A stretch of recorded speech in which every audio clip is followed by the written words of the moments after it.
Two of the all-time great managers of the world of professional wrestling right here, ladies and gentlemen, Gary Hart and Sir Oliver Humperdink.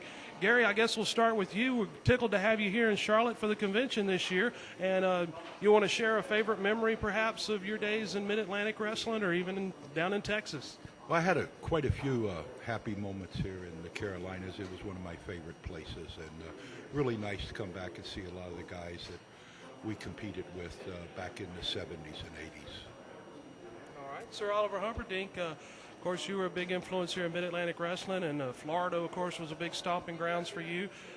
Any special memories or anything you'd like to tell everybody what a great weekend this is. It gives the guys a chance to see, you know, our compatriots and compadres that we haven't seen for a long time, and also catch up with the fans that were so supportive back in the day. And as Gary's got many fond memories of this area, so do I. It was a great wrestling area for many, many years, and geez, there's so many memories. When you ask for just one, they all come flooding back.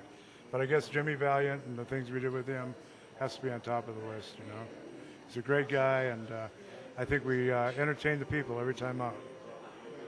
No doubt about that, Gary. One of the, of course, you and the Great Kabuki is one of the first things I always think about when I think of you in Mid-Atlantic wrestling. Share a story about the Great Kabuki with us. Is he still with us? Is he still? Kabuki went back to Japan, and he opened up a sushi bar, from what I understand, and he's retired from wrestling. But I first came to the Mid-Atlantic area with Rip Hawk and Sweet Hansen in 1971. So I was here in the 70s, I was here in the 80s, and over 20 years I had a great time. I had an opportunity to present some really great talent. Mark Lewin, Kevin Sullivan were here with me. The great Muda was in this area from WCW.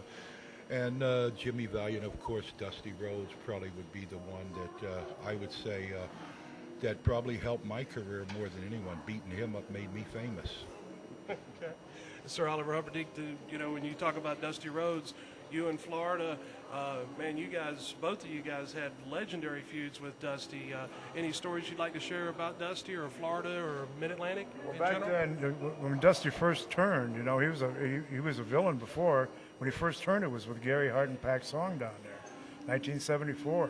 And from that point, of course, Dusty went to the moon with popularity in that. But, geez, every time out with Dusty, I think it was almost like a night off.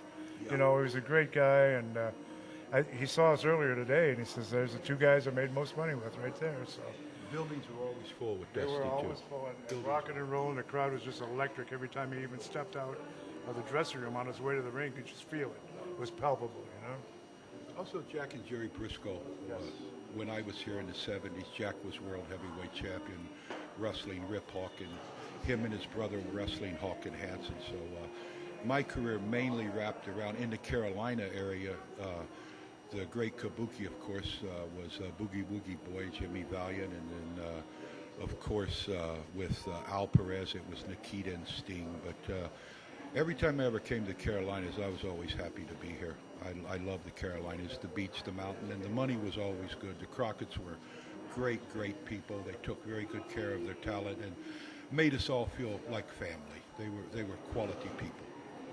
There you have it, ladies and gentlemen, two of the all-time great legendary managers here in Charlotte, North Carolina for the Mid-Atlantic Legends Fan Fest. Sir Oliver Humperdink, thank you. It's been a pleasure.